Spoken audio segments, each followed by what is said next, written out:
Hi folks, I'm Guy Malone. Happy to welcome you to my friend and I, Joe Jordan and I's DVD filming today of a series of talks we've both done many times now here in Roswell and at other events. Our talks do tend to go a bit against the grain of what's more popularly believed about the UFO and alien phenomena, which we both believe is very real and worthy of study and investigation. Joe is in fact a certified MUFON, Mutual UFO Network investigator, and he's one of their national directors. He used to work for NASA, but he's currently working for a private military contractor in South Korea, and he'll be speaking later about his findings in the controversial field of abductions and contactees today. And he and I have both arrived at different conclusions than some others in this field, however, and it won't take you long today at all to realize why we're not exactly invited to speak downtown usually. But we did just in fact return from a nice breakfast event hosted by the UFO Museum this morning, which we were invited to. So it's worth saying that despite any differences of opinion or research findings, what you'll pick up today by being here, there isn't a hate relationship or anything of any kind like that going on. And my first talk today involves presenting information that I believe strongly argues against the famous flying saucer captured by the Roswell Army Airfield in July of 1947 was not the result of an alien craft from outer space crashing in the Roswell region. I'm boiling down and I'm introducing to you the research of myself and many other people based on findings that haven't been all that well known for most of the 70 plus years now, the period in question. And I'll bet you'll agree that this newer angle, though, it adds up to a very challenging interpretation of the events of July 1947.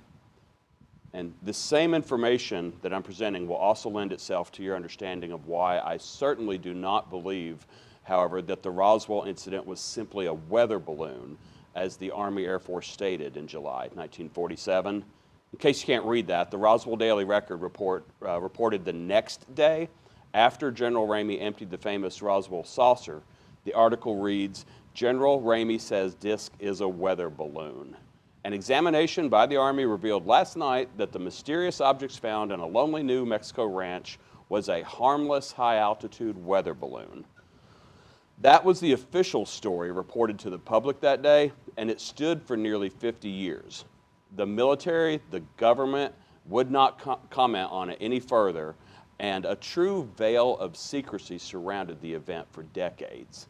As you possibly know already, or could learn from almost anywhere in Roswell this weekend, people who were even slightly in the know were ordered not to speak of it, and some, including civilians, were threatened by government officials to keep their mouths shut. A local radio station was actually threatened by a phone call from Washington, D.C., that they would lose their FCC license if they aired an interview they recorded with Mac Brazel right afterwards. Mac Brazel being the rancher who originally found and called in the 1947 wreckage, and who stated in this Roswell Daily Record article that he'd previously found 2 other weather balloons, but that what he found this time did not in any way resemble them. That is in the news reports from the era right there. But in short, nobody really believed the weather balloon story, but they were really afraid to question it much further, at least until decades later anyways, which you know because that's why we're all here today. You may not know, however, that just over 20 years ago, and just in time for the city of Roswell's 50th anniversary of the incident in 1997, the United States Air Force came out with what is now known as the Project Mogul balloon explanation from their now utterly infamous 1997 Case Closed book. This was offered as their official final word on the Roswell incident. Basically, they admitted in fact that they were in fact lying about the original weather balloon story, and I won't take time to pick that one apart here, but most professional researchers at the time, 20 years ago, and since, who did pick apart the details of the claims from 1997, they didn't believe this one either. I will say, in complete agreement, I think, with all the researchers you'd have access to in Roswell this weekend, that both the 1947 and the 1997 official explanations offered by the U.S. government are full of holes enough to be classified as ridiculous fabrications. So of the three main arguments in the ufology field pertaining to what really happened here all those years ago, the alien hypothesis, the original weather balloon story, and the revised top secret mogul balloon story, if those were the only three possible explanations, I'd actually lean towards saying that the alien hypothesis is actually more believable than what the Air Force said in either 1947 or 1997. But now there's a fourth hypothesis that's on the table. It's been gaining a lot of ground in the last 15 years or so, among some researchers anyways, not so much in Hollywood, yet anyways, or with the mass media or even the general public. I'm one of many people out there presenting some version of this newer theory. Way back in 2002, I published my first version of this theory online at the domain Roswell UFO Crash.com. And for a few years, it was surprisingly the #1 rank on Google for that search term. You can still use this URL to fact check me, whatever I present today.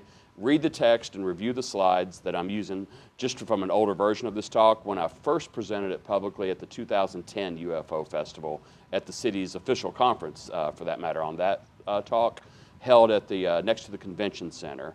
And I didn't get lynched then, by the way. I didn't get booed off stage for this either. This time last year, secular author Nick Redfern and I shared the Roswell Daily Record front page after presenting our Alien Skeptic presentations, it says. And that's a truly ingenious headline they came up with, I think, by the way. So again, all the images, though, all the quotes, all the documents, books, book links, everything I'm sharing with you today is online for you to check out yourself at RoswellUFOCrash.com. Since 2002, in fact, when I first stumbled on this line of research, thanks to yet another popular UFO author, Dr. Michael Heiser, a PhD theologian who has also spoken here in town many times. And our lectures, it's not about nitpicking the details of what the other more well-known researchers and experts on Roswell will say about the incident. I'm not a debunker in any way. I always encourage people to hear out other points of view, but what I do is that I'm mainly sharing with you now a lot of newer and still today largely unknown details about what our government and our military in really highly compartmentalized ways, kind of like the Manhattan Project, of what they were in fact working on in 1947 that most people have never heard about. The facts that I think we all agree on are that in July 47, an unusual craft crashed in the desert of New Mexico. Number two, the Roswell Army Air Base was involved in recovering the craft and possibly bodies. The reported numbers have varied over the years from 1 to 5. And on July 8th, the Roswell newspaper covered a front page article, Roswell Army Airfield Captures Flying Saucer on ranch at Roswell region. Following orders, the military recanted the flying disc press release hours later, claiming that the next day's paper, or claiming via the next day's paper, that it was just a weather balloon. And number 5, our government has been lying about it to us ever since. As an example of the ongoing lie, when the Air Force changed their story in 1997's official Roswell Case Closed report, when they introduced the mogul balloon story, they also added this completely unbelievable bit here about the literal crash test dummies being the explanation for the bodies that some people reported. Problem was, researchers immediately pointed out, I'm pretty sure Stanton Friedman gets the credit for documenting this first, that these dummies had not even been invented yet in 1947. And they certainly were not used by the Air Force for anything until 1953, which is so easy a fact to verify. It's led many to conclude that not only was the Air Force lying, again, in 1997's report, but they wanted people to be able to figure out that they were lying.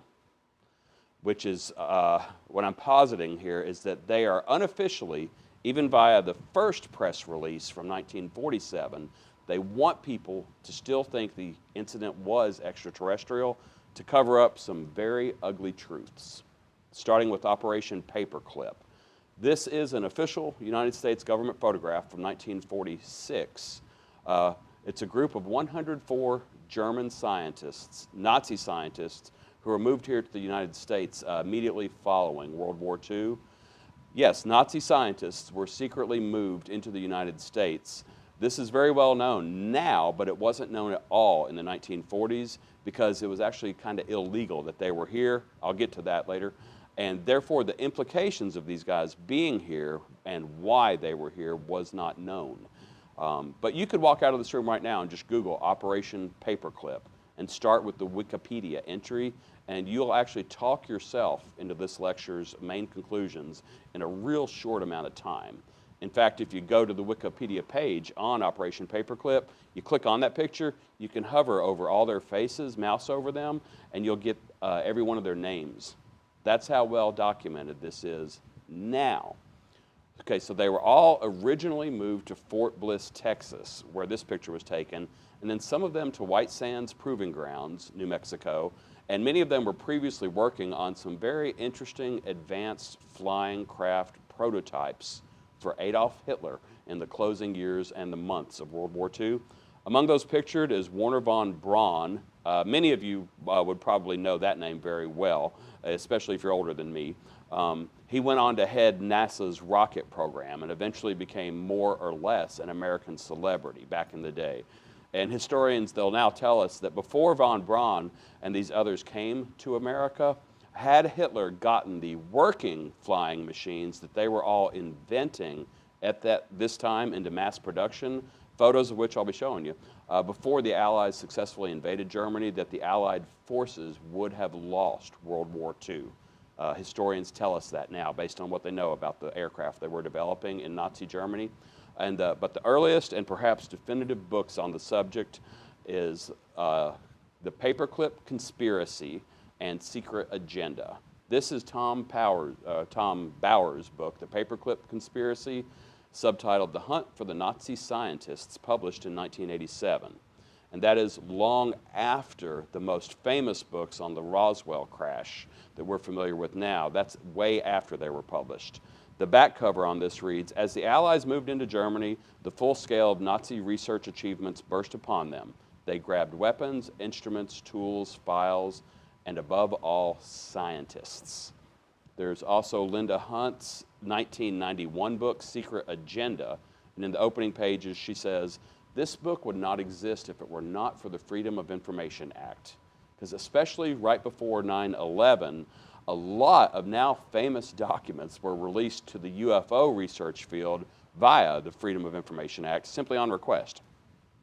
If you knew what to ask for and exactly how to ask, and what you were asking for was no longer classified, it was just the law that our government would release to you any files that they had on any subject. But Linda Hunt describes in the opening of her book that the government fought her so hard on the documents she was digging up, even though they were technically declassified and it was her legal right to go for them, they presented her with a bill for $239,000 in what they called search fees. You think they were trying to scare her off from completing her research for this book, maybe? But the gist here of all this has mostly to do that when the U.S. and Allied troops were invading all of Hitler's secret bases, they stumbled across such amazing technology that they wanted it.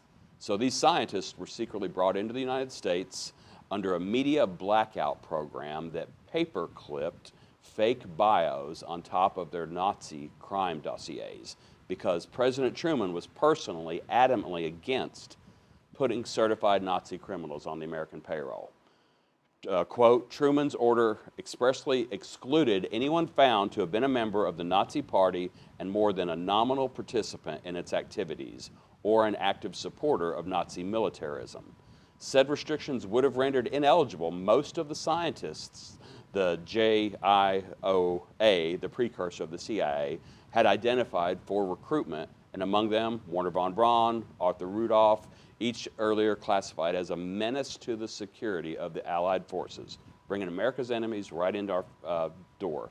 Truman had expressly ordered that no real practicing Nazis be brought into the U.S., but had that order been followed, even Wernher von Braun and other important scientists would have been excluded, and we can only speculate as to why, but von Braun's real dossier is still unavailable to the public today. But getting finally to the relevance of Roswell 1947, and again crediting Dr. Mike Heiser in his book The Facade for originally pointing me out in this direction, that in his book, referencing this line of thought briefly, was first published in the year 2000. So that's how long ago, at least, that this type of information has been out there and available for researchers to draw on and start putting the pieces together, like Mike apparently did before anybody else I personally know of. And right now I'm going to share with you a couple of articles, both of which went online November 2005. That they both went out the same day is kind of suspicious, I think, but both sum up all this very concisely. Project Paperclip, The Dark Side of the Moon. BBC, November 21, 2005. Thus began Project Paperclip, the U.S. operation which saw von Braun and more than 700 others spirited out of Germany from under the noses of the U.S.'s allies. Its aim was simple: to exploit German scientists for American research and to deny these intellectual resources to the Soviet Union. Some more excerpts from the article. 60 years ago, well now over 70 now, the U.S. hired Nazi scientists to lead pioneering projects such as the race to conquer space. These men provided the U.S. with cutting-edge technology which still leads the way today, but at a cost. The range of Germany's technical achievements astounded Allied scientific intelligence experts accompanying the invading forces in 1945. It was the U.S. and Soviet Union which, in the first days of the Cold War, found themselves in a race against time to uncover Hitler's scientific secrets. Thus began Project Paperclip, the U.S. operation, The article mentions some details on von Braun's associates also brought into the U.S.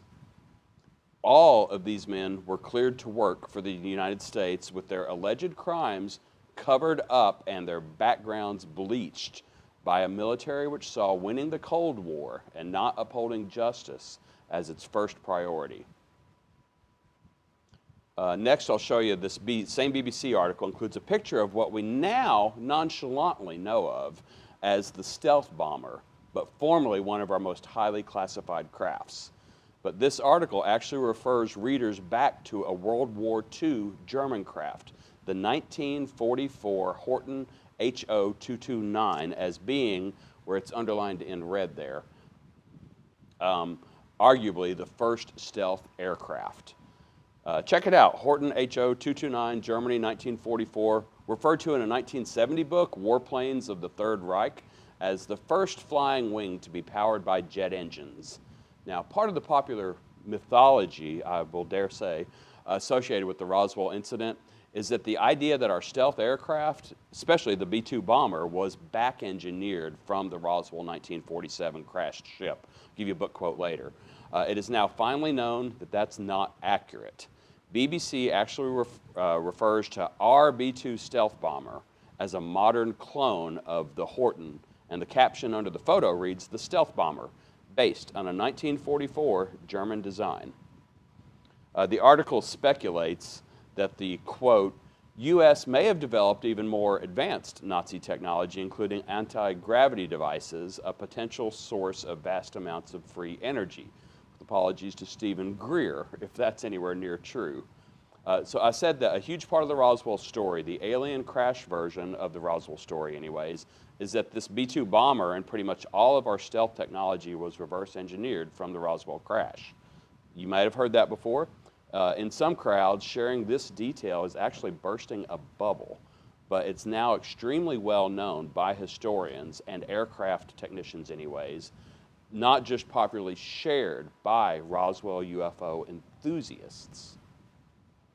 The second article, November 16, 2005, suggests that what modern UFO advocates refer to as the truth embargo, to use Stephen Bassett's term, hung out with him a little bit this morning at the breakfast, or even Richard Dolan's phrase, the national security state, did not begin until in 1947, as you would naturally postulate. It's weird, but I'm actually saying that the real cover-up of the Roswell crash began in 1945. And I know that sounds very counterintuitive. How could one say that the 1947 crash cover-up began in 1945? Well, because facts, that's why. Listen to the first sentence of this article, front page of the New York Times on November 17th, 45, bore a curiously vague headline, 88 German scientists reach here, reputedly with top war secrets. Continuing, the scientists had arrived on a converted ocean liner the day before, were whisked away aboard a fleet of buses. Unusual precautions were taken to keep the arrival secret, and reporters who went on board the ship and found the 88 men waiting to land were warned away, is what the Times reported.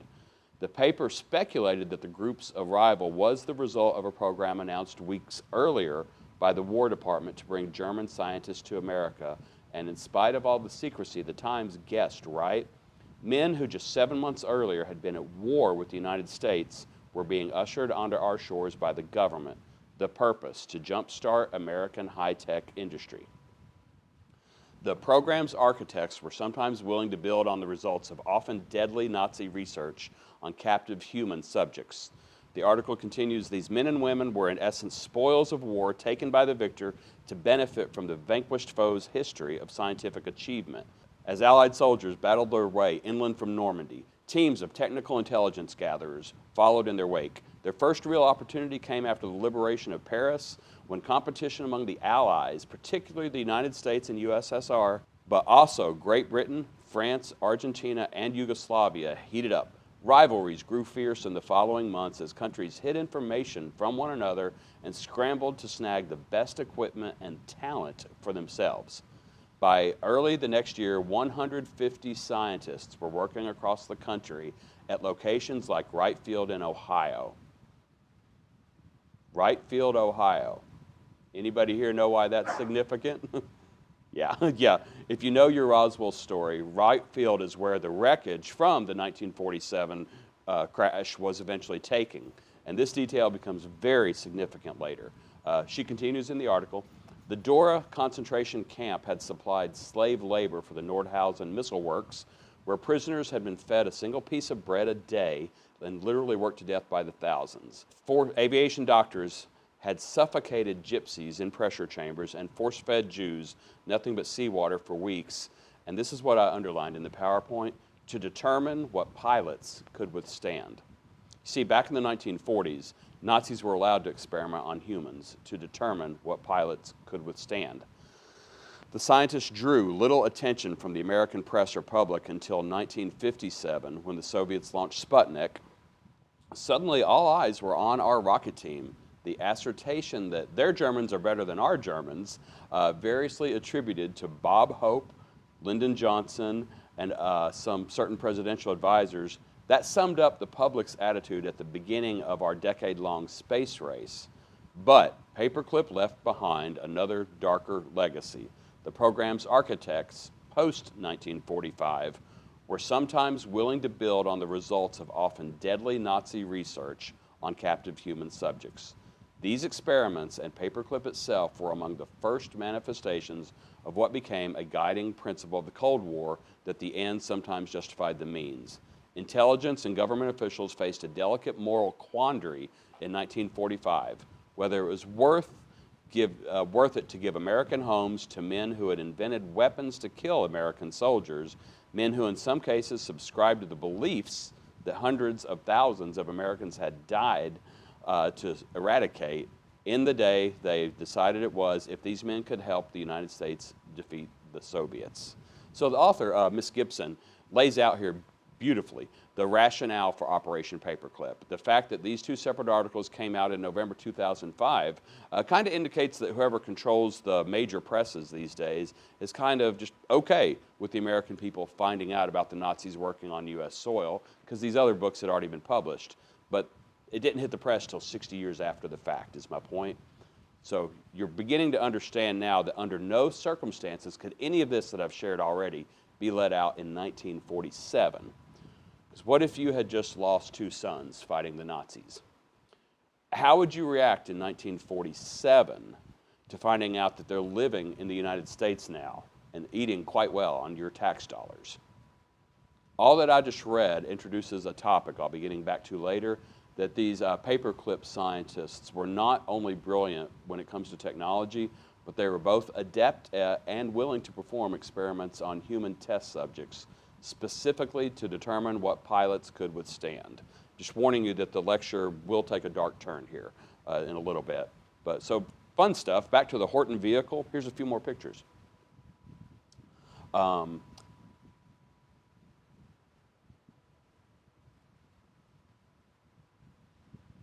Here's a modern recreation made for a film documentary. This 2009 National Geographic article documents the recreation of a Horton, noting, as many other sources state, the mass production of these things could have changed the course of the war.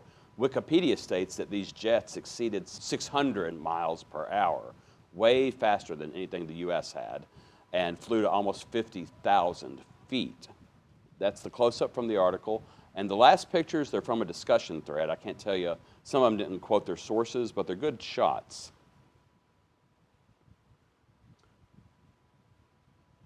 And I wish I could cite the source for that one. The poster didn't say anything about it. One of them earlier actually cited Northrop. And okay, we know Germany had these vehicles in prototype production prior to the end of World War II, which is a fact. You can do this research yourself and you'll find out that you just can't dispute that anymore. But does that necessarily mean that the American military had them also? And what's all this got to do with Roswell, right? Here's some documentation from before the 2005 articles that hit the press. This is a January 1946 document I pulled years back from Mike Heiser's website with a declassified stamp at the right. It originates from, of all places, looking at the top right, underlining, Wright Field, Dayton, Ohio. So again, the Wright Field connection where the Roswell debris wound up. I've added the text in red so you can read it from where you're sitting. It's unclassified now, but it is the actual cover page of a document that proves the U.S. Air Corps had a working knowledge of the German flying wings designed by the Horton brothers and was authorized to begin work on them here in the U.S. at Wright Field. Here's a picture of one being unloaded from a train in August 45 in the USA. The Wikipedia caption reads, "Unloading of captured Horton Ho XV-3 in the USA." The Wikipedia entry ends by saying, during the final stages of the war, the U.S. military initiated Operation Paperclip, an effort by various intelligence agencies to capture advanced German weapons research and to deny that research to advancing Soviet troops. A Horton glider and the HO-229V3, which was undergoing final assembly, were secured and sent to Northrop Corporation in the United States for evaluation. Northrop was chosen because of their experience with flying wings. So why is this finally important for our purposes today? Two major reasons. Number one, if you didn't work for the Northrop Corporation or for the United States military compartment that brought this aircraft over here from Germany in August 45, or if you weren't privy to Operation Paperclip in the mid-40s, you know, the clandestine operation being carried out specifically against the president's orders. So the number of people who knew about that had to be very, very small. But if you weren't in those categories, you didn't know that a craft of this type, or many others, even existed, much less had made it to the U.S. for R&D purposes. And this is important, number two, for this incredibly, incredibly, incredibly important reason. Anybody here know who this is? You're right, yes.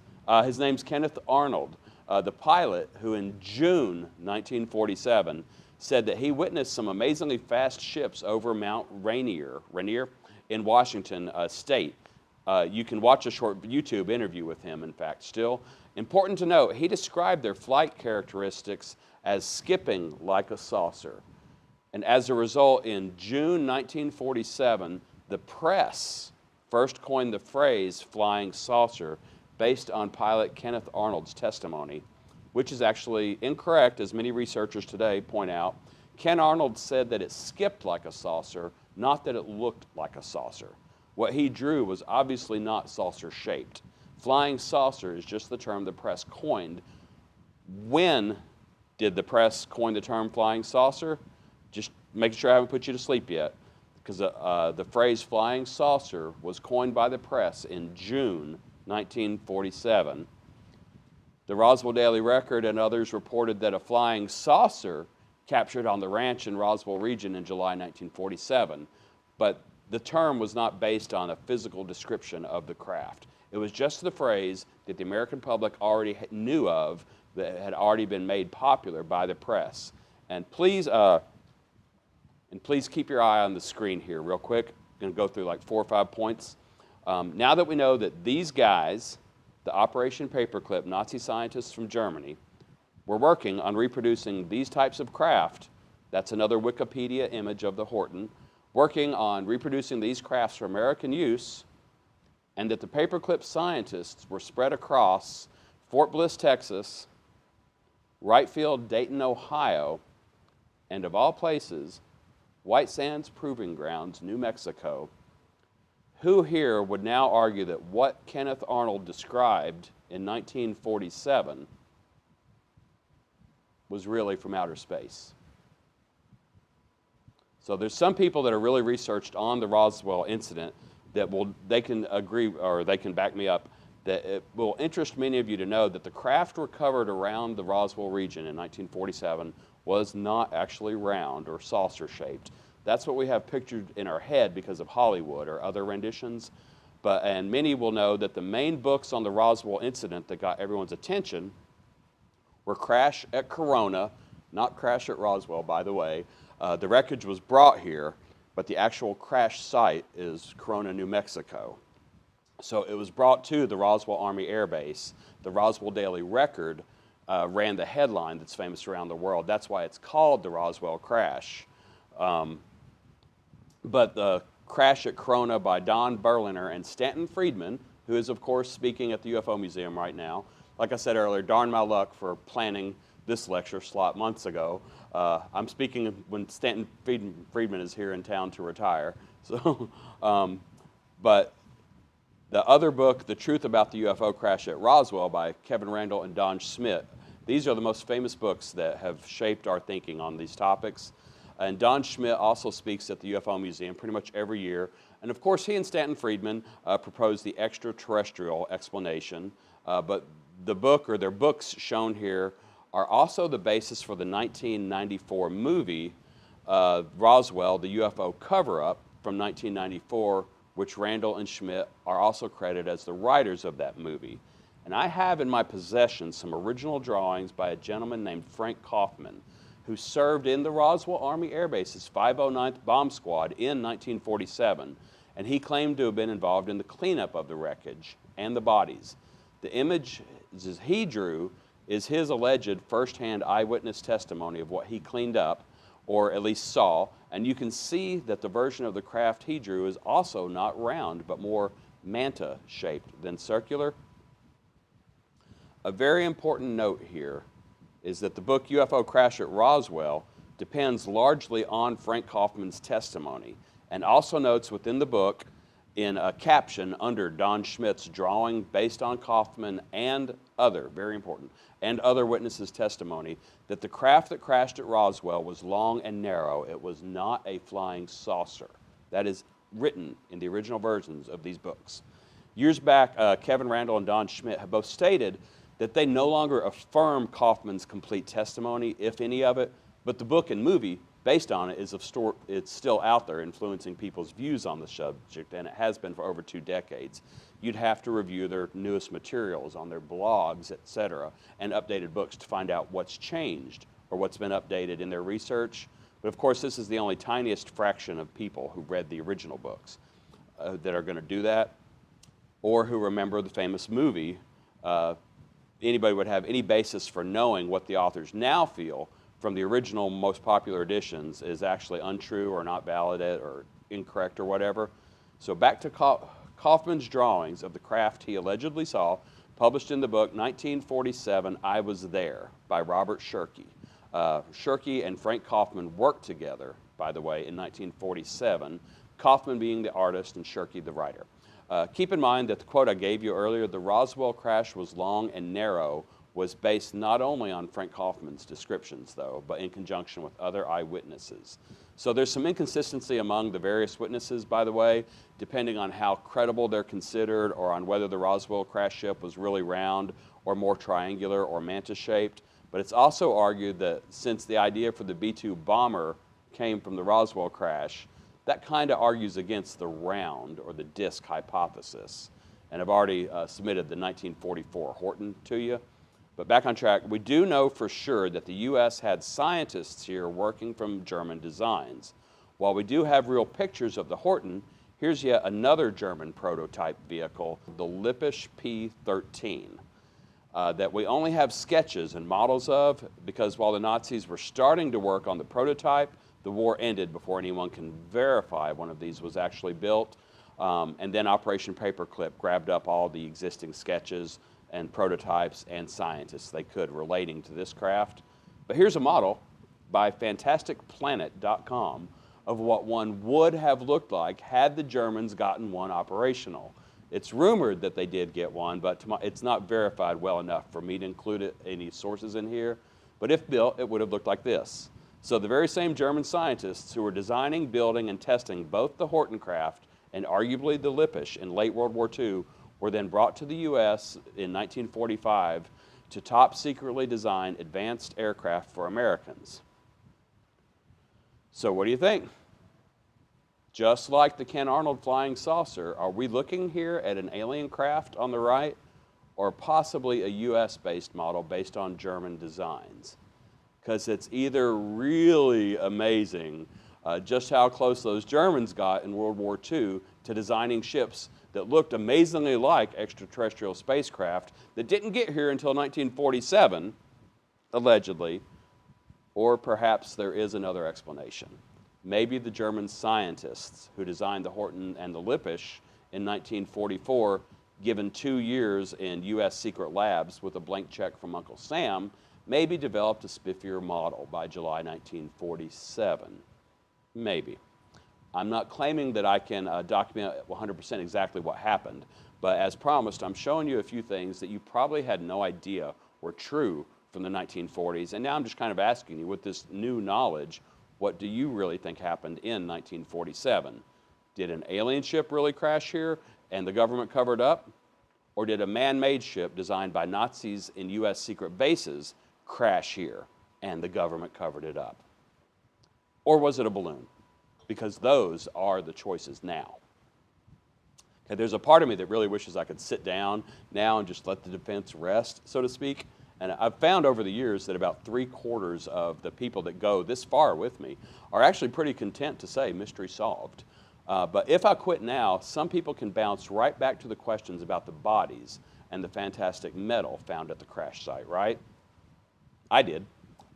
So I'll be getting to those details. Just keep in mind, I've introduced the topic of human experimentation by Nazi war criminals on American citizens to this whole discussion already for reasons. This actually only gets worse from here. If you want to argue that the recovered Roswell craft was round, there is a whole stream of research regarding other more advanced models that just weren't similar to the stealth fighters. There's not time to give you an exhaustive look at some of these things. Actual photos are quite rare. But a few books you might want to be aware of: Man-Made UFOs and Hitler's Flying Saucers. Those are photos, by the way. The author of this book appears in the History Channel video I'm going to play for you here. But for the sake of time, I cut a few quotes and other book references. There's a few others you can look to continue this line of thought. Joseph Farrell is very good, by the way. The article I quoted earlier mentions that some of the Nazi scientists were taken to South America in addition to Russia and the U.S. Farrell thinks the Roswell crash actually originated from Argentina, but it was the same man-made technology nonetheless. The point is merely presenting that I think there are valid arguments that the craft recovered in 1947 didn't come from outer space, and others are arguing different versions of this. It's not me by any means only. So before moving on, I've concentrated mainly on the Horton model and its resemblance to the Ken Arnold sightings that made flying saucers a buzzword in the United States media 1 month before July 1947. Remember, so much of the furor and the hoopla surrounding the immediate global response to the 1947 Roswell Daily Record article was precisely because everybody already knew at the time that advanced airships were being seen across the United States and reported on nationally.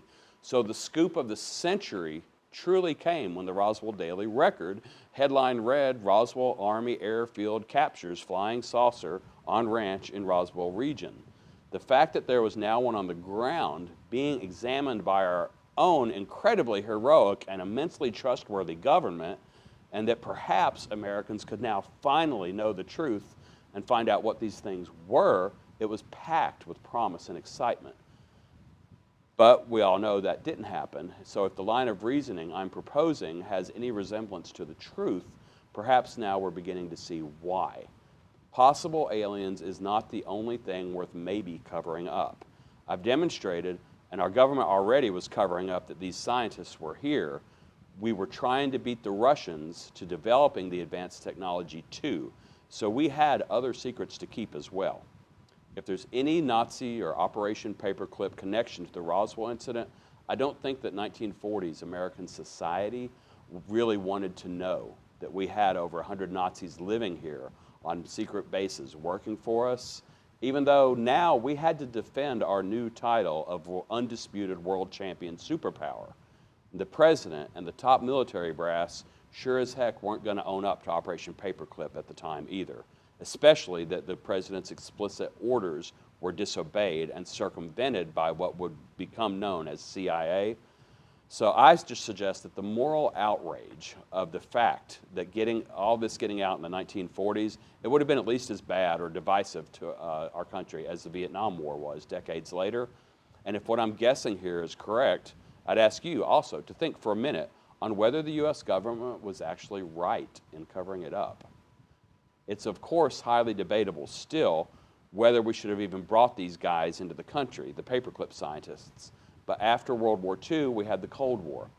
All the evidence suggests that the Soviet Union and at least half a dozen other countries were recruiting these scientists and taking them and their technology into their borders. So where would we be today if we had not done the same? It's a tough call, no matter how you look at it. I'm just trying to look inside the heads of the people who would have made these decisions for us back then. Okay, before rounding third, we can take 3 minutes to watch this History Channel program clip, just so you can see designs of other than what I've shown you, and hear this from just another source even. This was previously free viewing on history.com, searching real Nazi UFOs, and maybe you can still buy the whole documentary. The story of the real UFOs begins in Nazi Germany. As victory in the Second World War was slipping from their grasp, German scientists were trying to perfect weapons that might turn the war in Hitler's favor. One of these was Victor Schauberger, an inventor who had produced models for a flying saucer. It had met the promise of a flying machine that could maneuver like a helicopter, but travel at supersonic speed undetected by the enemy. Schauberger's craft utilized a tornado-like vortex which produced magnetic effects causing levitation. The Germans had, in fact, gone far enough into development and testing that aircraft were in the air. And one company, Messerschmitt, had flown a complete saucer-shaped aircraft. These pictures of the early prototypes resemble photographs of UFOs that would emerge in the coming decades. But this was not the world of science fiction. These were highly advanced UFOs. This deadly development in warfare technology was to start a whole new era of military aviation history. The use of flying saucer technology to produce even more efficient killing machines was to be the culmination of this research. During the Nazi period, we had a flowering of new thought, of scientific thought, of technological development. So, okay, well, I don't want to undermine a premise that I myself just put out and maybe even convinced you of. To end this portion here's a fairly balanced thought with you from the Burlington News article on Hitler's UFOs. It says, however, exactly what was being developed is now less a matter of historical record and more of a historical jigsaw, with not only pieces missing, but other pieces conceived in the minds of writers who then peddled fictitious Nazi flying saucer myths to those who chose to believe them. Establishing fact from fiction from over 50 years ago is no easy matter. We are forced to consider information that is largely unverifiable, yet when pieced together, a plausible story of Nazi flying disc technology does begin to emerge. So just closing out the UFO portion of this talk, the Nazi UFO, Now we know the true facts are, in 1940 to 45, Nazi scientists were aggressively developing amazing flying machines. In 1945, the U.S. moved them to Texas and White Sands Proving Grounds, New Mexico. In 1947, an unidentified flying object crashes in the New Mexico desert, and the military enforces the greatest cover-up of any event ever discovered by the general public. So with this new information in your head, perhaps for the first time for many of you, my question really is, where do you think the craft recovered in 1947 most likely came from? Mars, Alpha Centauri, the Pleiadian star system? Switching gears, the obvious question to some should become, though, yeah, Guy, but what about the bodies? And I'll apologize again in advance because I know this is going to offend some people, I think. That's not my intent, but getting to the truth was. And I just let the research take me where it would. I briefly just introduced the ugly fact that human experimentation was part of what the Nazi scientists were guilty of before they came here. Linked from my website, there's an article on the George Washington University's National Security Archives page that documents the human experimentation continued afterwards on U.S. soil. Just a plain text document that matter-of-factly discusses the paperclip scientists as well as the radiation experiments they conducted in the United States after they were here at the Air Force School of Aviation Medicine in the United States after they were here. It's addressed to members of the Advisory Committee on Human Radiation Experiments. Reads in part, the Air Force's School of Aviation Medicine, SAM, at Brooks Air Force Base in Texas conducted dozens of human radiation experiments during the Cold War, among them flash blindedness in studies connected with atomic weapons tests and data gathering for total body irradiation, studies conducted in Houston. And the experiments for which Nazi investigators were tried included many related to aviation research. These were mainly high-altitude exposure studies, oxygen deprivation experiments, and cold studies related to air-sea rescue operations. The information about aircrew hazards was important to both sides. It continues elsewhere by saying that a number of military research sites recruited paperclip scientists with backgrounds in aeromedicine and radiobiology. The portfolio of experiments in the U.S. Air Force School of Aviation Medicine included total body irradiation, space medicine, flash blindedness studies. The Air Force Surgeon General and SAM officials welcomed the paperclip scientists. In March 1951, folks, this human experimentation was a matter of routine 4 years after the Roswell incident. To quote, to seek more first-class scientists and highly qualified technicians from Germany welcomed the paperclip scientists, it said. This document is still online at gwu.edu. I just checked this week. And this is sad. In some effect, it's damning, but a sad but true part of American history is that our government has at many times experimented on humans without their knowledge or consent. There are many lists of such acts online. From rents.com, posted in 2003, all of it is easily verifiable. 1931 injects human subjects with cancer cells and exposes American soldiers and civilian hospital patients to radiation. 1932, 200 black men are diagnosed with but never told they have syphilis, just so we could study the disease. 1935, we allow a curable disease to wipe out portions of poverty-ridden black populations. 1943, U.S. begins research on biological weapons. 44, U.S. Navy uses human subjects to test gas masks by locking them inside a gas chamber filled with mustard gas. 45, Operation Paperclip. 46, hospital patients used as human guinea pigs for medical experiments. 47, Atomic Energy Commission begins administering intravenous doses of radiation to human subjects. 47, LSD tested on both military and civilians without their knowledge. So you may find all this hard to believe, but as recently as 1997, Senator and former astronaut John Glenn submitted a bill to Congress to only finally protect Americans from being research subjects without our consent. Addressing Congress, he said, "I began to question what protections are in place to prevent such abuses from happening again. What law prohibits experimenting on people without their informed consent? What I found when I looked into it is there is no law on the books requiring that informed consent be obtained. I believe there is need for such a law.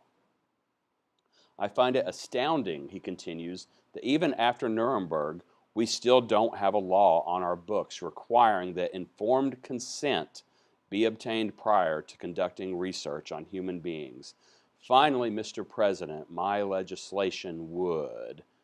1997, John Glenn is recommending legislation that you and I have to be informed of any time the government, or some corporation even, wants to experiment on us. This should be shocking to you, but it's a cold hard fact that the U.S. government, and frankly anybody, had carte blanche to experiment on humans without their knowledge or consent because of some serious loopholes in the legal system that Senator Glenn pointed out in this speech. And that definitely includes the early days of the Cold War era, and the period between 1945 and July 1947. So, relating to Roswell, once you're not afraid to go where I don't think many Americans in 1947 would have even dreamed was possible, there's definitely a few possible explanations for the reported bodies that have arisen. The most well-documented, which I'll share with you in just a moment, was proposed by well-known UFO researcher Nick Redfern in his 2005 book, Body Snatchers in the Desert: The Horrible Truth at the Heart of the Roswell Story.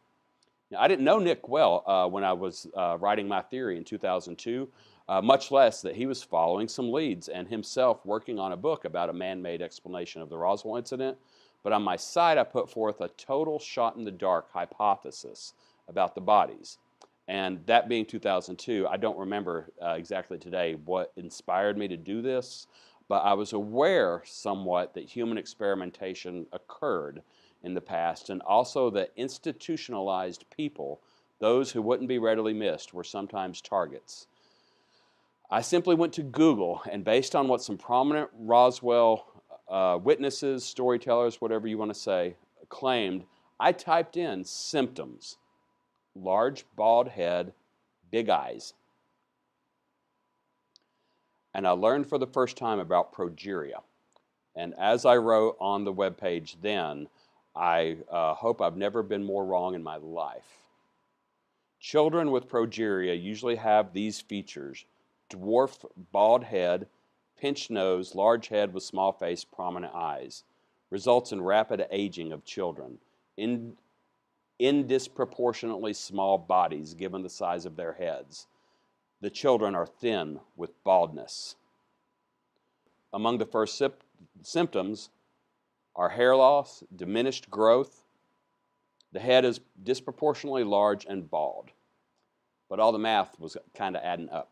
Nazis on U.S. soil, known for human experimentation, experimental craft, and a Cold War to win. Progeria victims was just the original line of thinking I posted in 2002 as a possible explanation for the bodies. Nick Redfern and Mike Heiser have both likewise postulated that the people in the crashed ship could have been other human unfortunates like POWs or radiation victims. By the way, when Nick reviewed my site in 2002 at my request, I posted his reply. Largely, I was very honored to have a positive review from someone of his stature, which reads, "I would agree with you that the possibility of the Roswell bodies were human is a very real one, and one that is regrettably very few researchers are looking into. The only problem I have with the progeria hypothesis is that progeria is extremely rare. Would the Nazis or U.S. have been able to acquire 5 people with progeria of similar appearances and similar height, all in 1947? Good question. Very fair. But apparently Nick looked into it a little more, and it turns out that the last chapter of his book is actually titled Progeria Now, where he documents that likelihood beyond my initial guesswork. I'll read from Dr. Michael Heiser's summary and review of Nick's book in a moment. But first, just to get Mike Heiser back in the picture, because he's the one that got me started on the paperclip trail. Although, honestly, I think I got him started on the progeria trail. This is from his website, Mike Heiser's, which started by saying, "The view taken in the facade is that the Roswell crash of July 2, 1947 was in fact a paperclip accident." That is an actual government archive picture he posts, by the way, but from a later date, not 1947.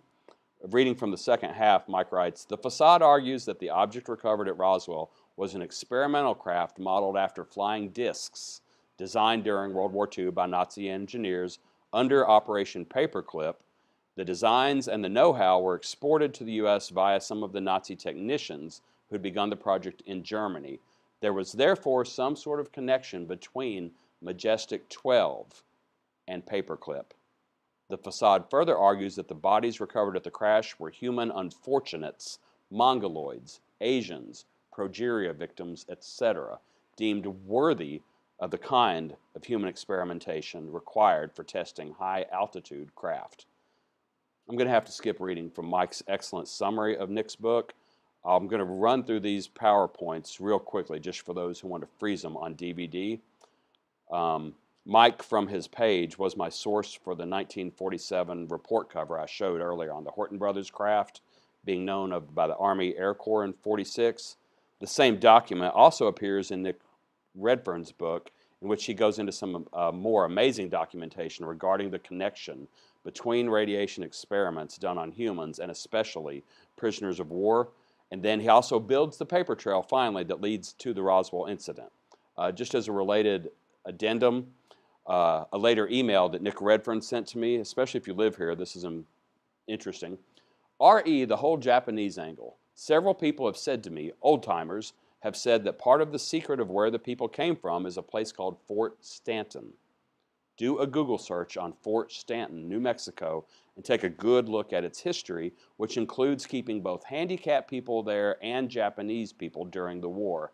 And it's just down the road in aviation terms from where the debris was found in Lincoln County at the ranch. Fort Stanton has a curious and intriguing history, which definitely deserves looking at deeper." Nick did look deeper, by the way. You should read his books on the Roswell crash sometime. He published a sequel to Body Snatchers last year. Now, Mike ends with a very fair assessment of Stanton Friedman's review of Nick's book, which you can probably guess was less than favorable.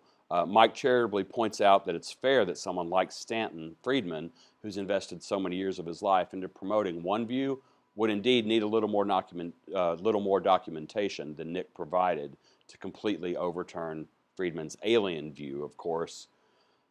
But what about you?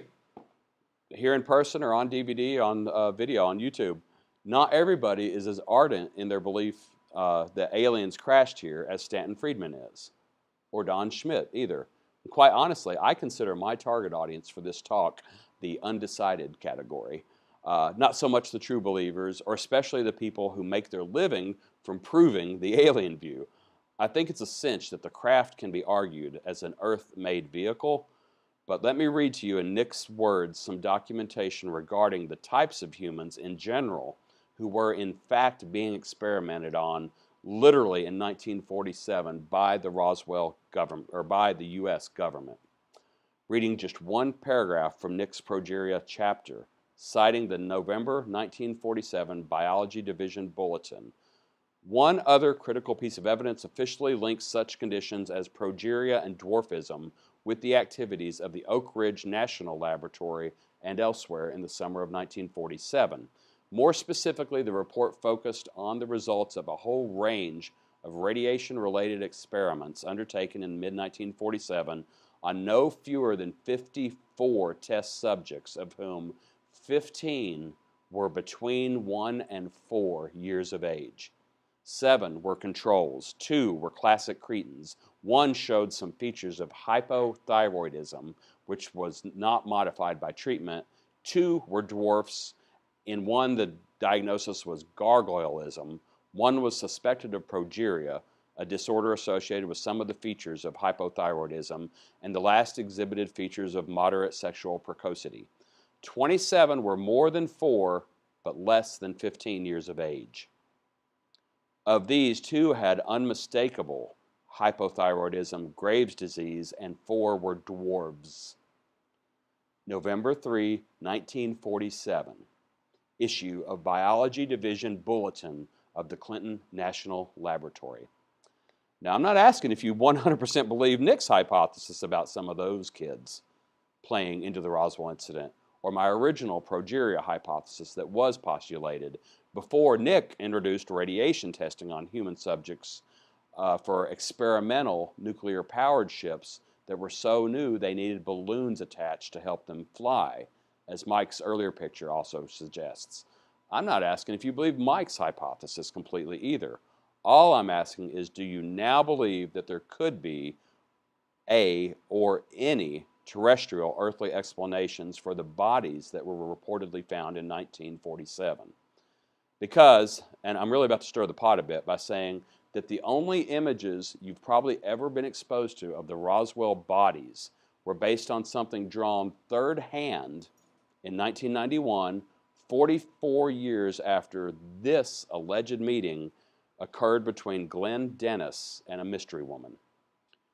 At the time of the writing of the above affidavit, artist Walter Henn drew the following sketches under the direction of Glenn Dennis. These sketches are to depict the drawing allegedly made for Dennis by the nurse. So this 1989 drawing accompanies Glenn Dennis's 1991 affidavit of his participation in the Roswell incident. His story is also a huge part of why we're all here today every year, because Glenn Dennis is one of the original founders of the Roswell UFO Museum, in case you didn't know that. And his story is a bedrock part of the foundation for how the story of the Roswell incident has always been told. He's the mortician who was called, and I totally believe this part, he was called by the Army Air Base to provide for them child-sized caskets after they arrived back in town with the wreckage from the incident. But as it relates to this drawing, he added some details to his story, which many have publicly disputed. He says he later had a meeting with a nurse from the Army Air Base who was very troubled about what she'd seen and drew him a picture of the bodies she'd supposedly seen. So, at age 65, he is remembering what he claims an unidentified nurse at the Army Air Base drew for him, a nurse no Roswell researcher has ever been able to verify existed, and frankly, most now say he just made up. Google that yourself and see the verdict on what the credible paid Roswell researchers, even the authors I'm referring you to today, all say these days, 25 years later, after all these books were first released, about the Roswell nurse. Naomi Self was a name of, I believe, two Glenn Dennis provided. An artist, Walter Henn, drew these sketches for him based on what Glenn Dennis said he remembered in 1989 of this unidentified nurse's 1947 sketch, which he said he lost. Wikipedia says Dennis's accounts featured prominently in Crash at Corona, published in 1992, and the 1992 The Truth About the UFO Crash at Roswell, published in 1994, as well as other pro-UFO books, but serious doubts about his story were soon raised. For some, like Carl Flock and Kevin Randall, these inconsistencies were great enough to discount Dennis's credibility entirely. Researchers who investigated Dennis's claims found a number of inconsistencies. Another one, the sketches Dennis supplied to Friedman in 1989 were discovered to have a questionable history. Dennis had not drawn them, as he claimed. He asked another artist, Walter Henn, to do them. Henn said he had been approached by Dennis, who needed to supply a UFO researcher with some drawings he claimed the nurse had done. Henn claimed Dennis said, "We could make a lot of money out of this." Page 136. Drawn third hand, 42 years later, that singular, debatable image is the major source of almost all Roswell bodies, stories, and movies and drawings that you've most likely ever seen. This drawing is the source for what the bodies looked like in the two most popular best-selling books on Roswell written, and almost everything you think you know about the bodies came from this testimony. But is this testimony credible? I'll also submit to you now for your considerations the drawings of Frank Kaufman, whom I introduced earlier as part of the 509th Army Air Base, that handled and cleaned up the Roswell crash debris and possible bodies, although I'll admit there's no way of telling how much of his testimony can be believed either, unfortunately. This is what Frank Kaufman drew to describe the bodies he claimed to have personally witnessed. This is not a third-hand drawing, but first-hand. Kaufman attended art school, by the way, and after he died, Frank Kaufman's overall testimony itself has finally been deemed unreliable by Kevin Randall, who, along with Don Schmidt, at some point after the publication of their books, distanced themselves from his version of events. I just say all this to remind you that every drawing of the Roswell bodies and the ship you've likely been exposed to is based on testimony that the researchers who originally published the drawings and wrote the books now dispute as inauthentic. America and the whole world, I think, is under a mistaken notion that I think I can fairly and accurately describe as a modern mythology. Now, these images don't look particularly alien, I'd submit to you, but I also submit that no drawings of the alleged bodies are considered reliable by any majority of any published Roswell researchers. All we know is that they're pretty universally said to have large heads, big eyes, and child-sized bodies.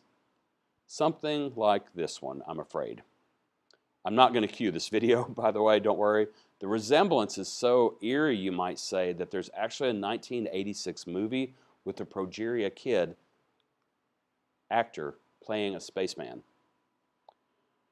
So knowing that high altitude and radiation tests were among the exact human experimentation tests being run all throughout the 1940s, and that disfigured and so-called undesirables were among the favorite victims of the experimentors, with what you know today about what different world governments have done in the name of science and research, including employing Nazi scientists to carry out all the dirty work, I'm simply posing the question, would you put it past them to have put someone like this into an experimental craft, perhaps remote controlled, just to see what the effects on the human body would be of perhaps never before achieved altitudes, speeds, and nuclear-powered vehicles, as these other authors have already posited, or radiation in the upper atmosphere that we didn't know about in the 40s, but we do now? Or would you put it past our government now or then to use someone like this to find out how much radiation a human body could safely absorb, assuming they're flying a craft with a brand new, untested nuclear-powered engine?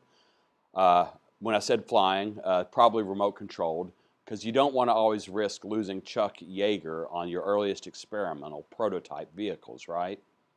We all know that you start with dogs, chimpanzees, and you work your way up.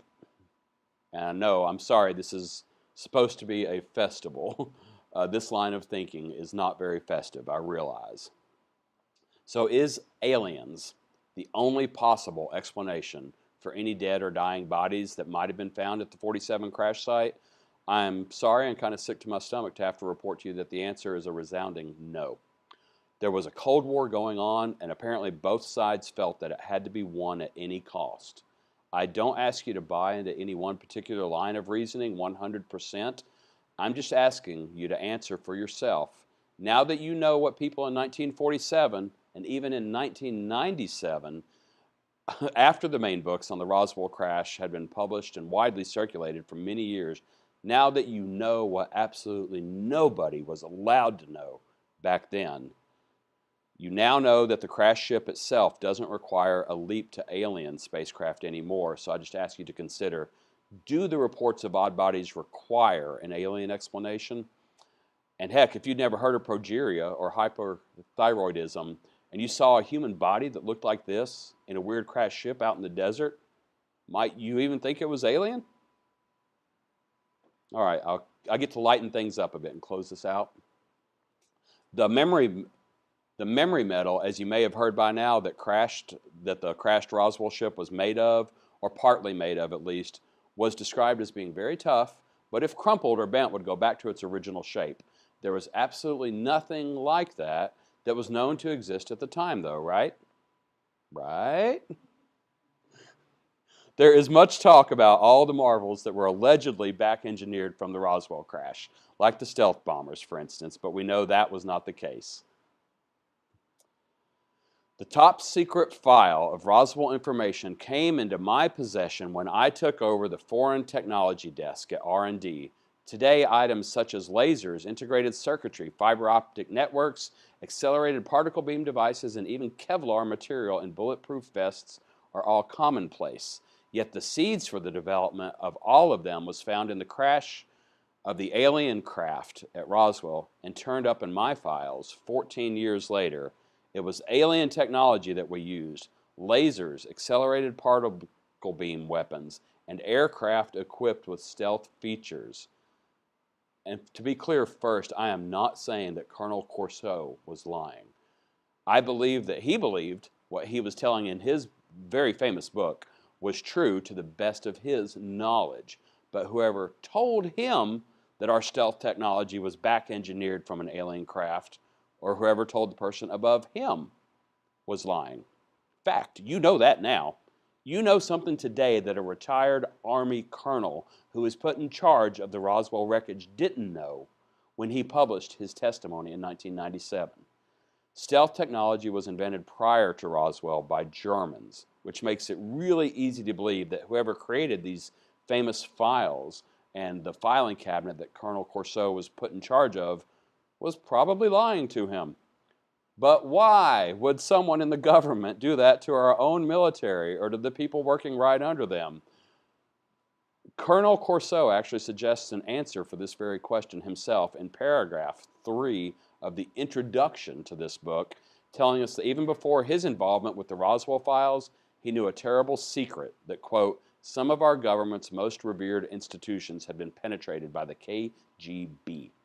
Colonel Corso himself testified to this in 1962, he says, and he made a personal effort to get that information to President Kennedy through his brother. And in fact, Tom Bauer and Linda Hunt both point out in their books from the beginning of this presentation on Operation Paperclip that Lieutenant Colonel William Henry Whalen, who was running Operation Paperclip, was convicted in 1962 of selling American defense secrets to the Soviet Union. Whalen is the highest-ranking American military officer to have ever be convicted of espionage. In fact, the guy that ran Paperclip in 1962. So here's how intelligence and counterintelligence sometimes works. And when you suspect you have moles, the CIA or top military officials, they're trying to figure out who to go after, how do we close this leak. You give one person some top secret intelligence, data, or experimental technology, and you tell them it's of Russian origin smuggled out by one of our own spies. You give someone else the same tech and tell them it's created from Tesla technology. You tell someone else it's from an extraterrestrial craft. For instance, you tell someone else that Westinghouse or GE invented it and the government seized it and or bought it from them under the military application law. None of these stories have to be true, but you create the documentation and give it to 4 different people, then you wait to see which fabrication makes its way to the Soviets. And then guess what? You know who your mole is. So like I said, I don't believe Colonel Corso was lying in his famous testimony, but I think he was repeating a lie he'd been told that he still believed, because the true backstory of the B-2 bomber is all we need to know that the Roswell wreckage did not lead to that particular technology, as he claimed in his book. Well, there's also a memory metal out there today that's called nitinol that's also argued by some to have been developed in the immediate aftermath of the Roswell crash, as this website and many others argue. Let's first take a quick look at what nitinol today does when bent out of shape. A bunch of scrumpled wire in a dish, but this is no ordinary wire. This is nitinol metal, which remembers a predetermined shape, and you can get back to that shape simply by pouring warmish to gently hot water, I would call this, over the piece, and see what happens. Goodness me. And there has the word, turn it over, hot. So that's nicely done.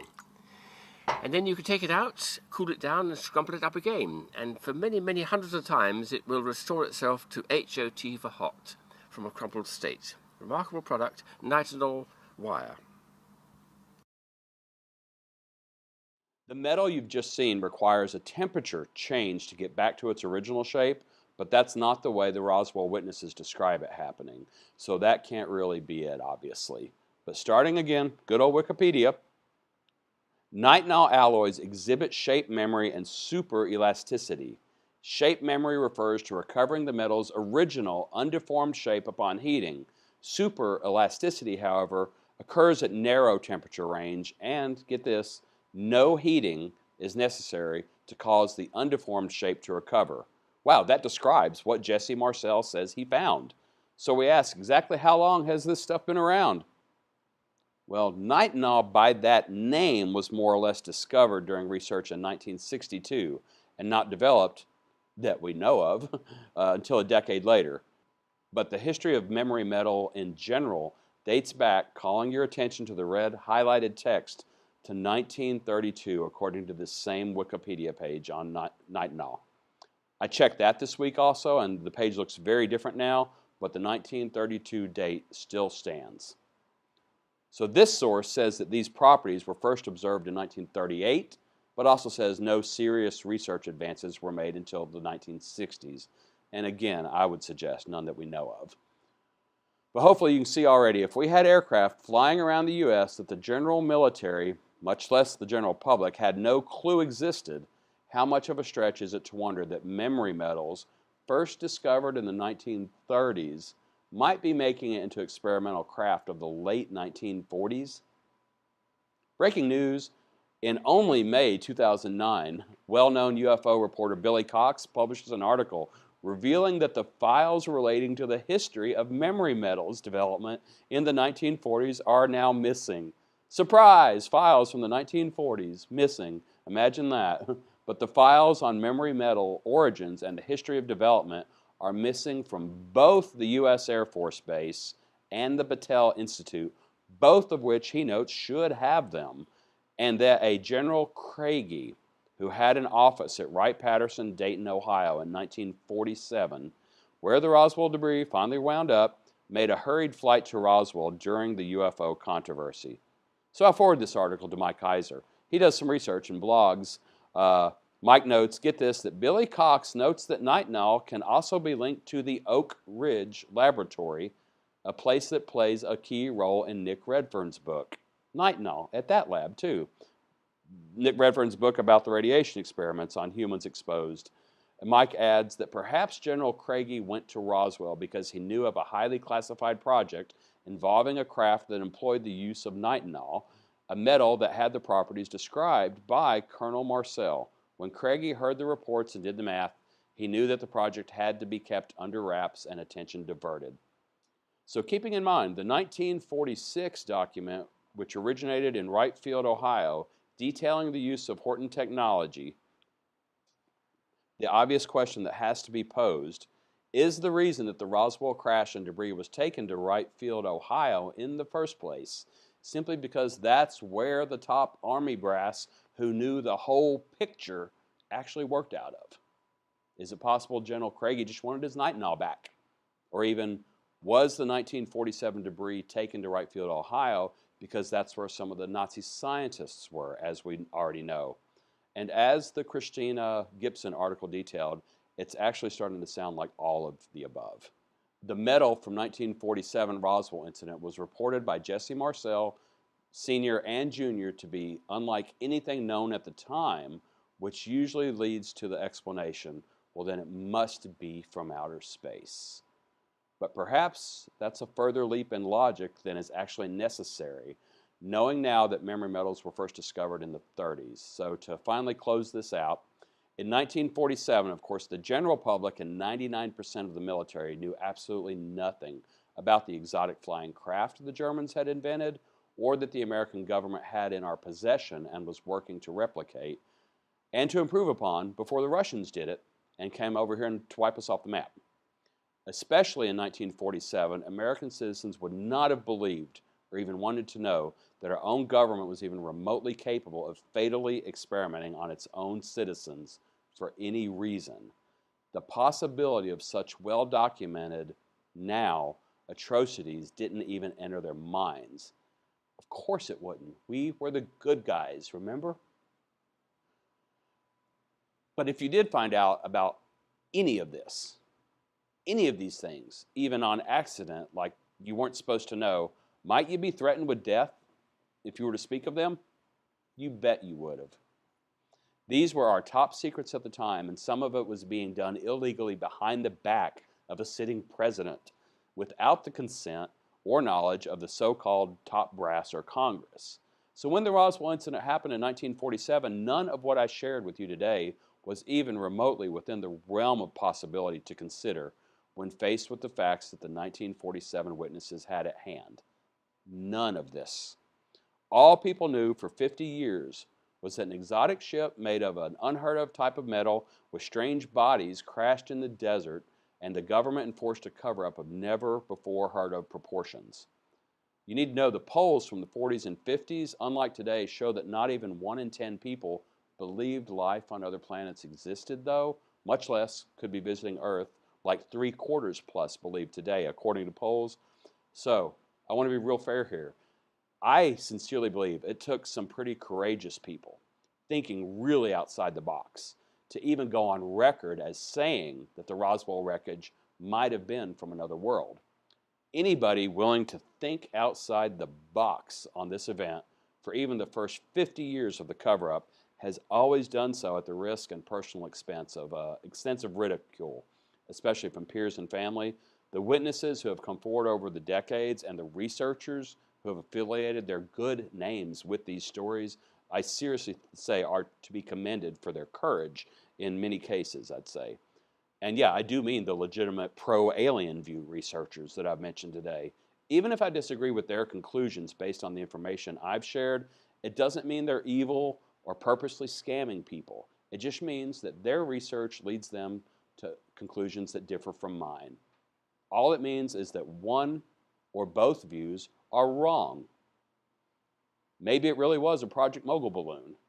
I'm suggesting, though, that this proverbial box that people have been thinking outside of is today a lot larger than we ever previously could have thought about. So do we have to go outside of the box today anymore to account for all of the reported details of the Roswell incident? I want you to consider here, if everything we've discussed today was public knowledge in 1947, and the news got out that our government recovered a crashed saucer in New Mexico and covered it up for some reason, let's imagine what people might have thought then, if all we've learned today was public knowledge 71 years ago. Perhaps something more like, oh, it's probably just another one of them stealthy Horton Lippish spin-off thingies they've been working on over in White Sands to help fight the commies. Hope nobody got hurt.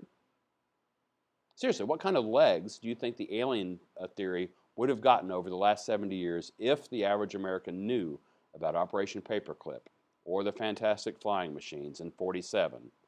Because the main strength behind the extraterrestrial hypothesis relating to the 1947 incident has, quite frankly, nothing resembling any proof of extraterrestrial activity. It never has.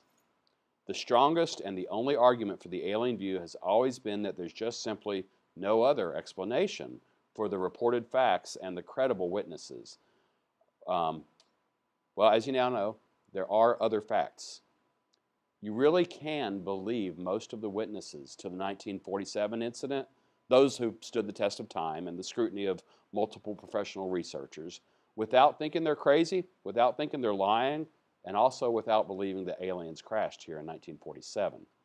But without some actual evidence, or at least a much stronger case for an alien explanation of 1947, I'm going to have to say that the people who do believe in aliens have fallen into a stronghold, and that their view is actually faith-based. There's usually two sides or more to any story, and if you've only ever considered an issue from one hypothesis without knowing about more of the available evidence or possibilities, you never can really arrive at truth. You may think you have because you have a piece that's definitely true. And when it comes to the alien view of Roswell, I know some are pretty adamant about looking at it from only one angle. They're absolutely dogmatically certain of a view they can't even really prove, for which they have no actual evidence to support their conclusions, which is actually the definition of religion, in case you hadn't put that together yet. I'm not going to harp on that right now, but my next talk today actually does extensively get into what forces are actively shaping people's religious beliefs worldwide through faked alien contacts. Even though it's a more religious talk in nature, You'll see my same style of extensive documentation of my arguments, like it or not. So if you like what you heard already, I hope you'll be back. The only thing I have left to answer is a question that I'm asked so frequently when I do this talk. I was asked specifically this last year at the bigger presentation, and I've actually created this one final slide to address it. I get asked that since my site has been online for over 15 years, and I do this talk in Roswell, right when all the other guys are in town doing their alien talks, people have asked me, what kind of feedback do I get from the more famous authors and researchers that are in town this time of year, without naming names, just like the ones who are speaking at the UFO Museum, or even the people working at the UFO Museum. And I usually just give a little polite answer. It's like, well, they just kind of ignore me, honestly, which is true, but it is also not the whole truth. I ran across this a while back and just had to hold on to it for today's recording. So I'm probably going to let that slide answer that question for me from now on. It's difficult to get a man to understand something when his salary depends on him not understanding it. Thanks for your time.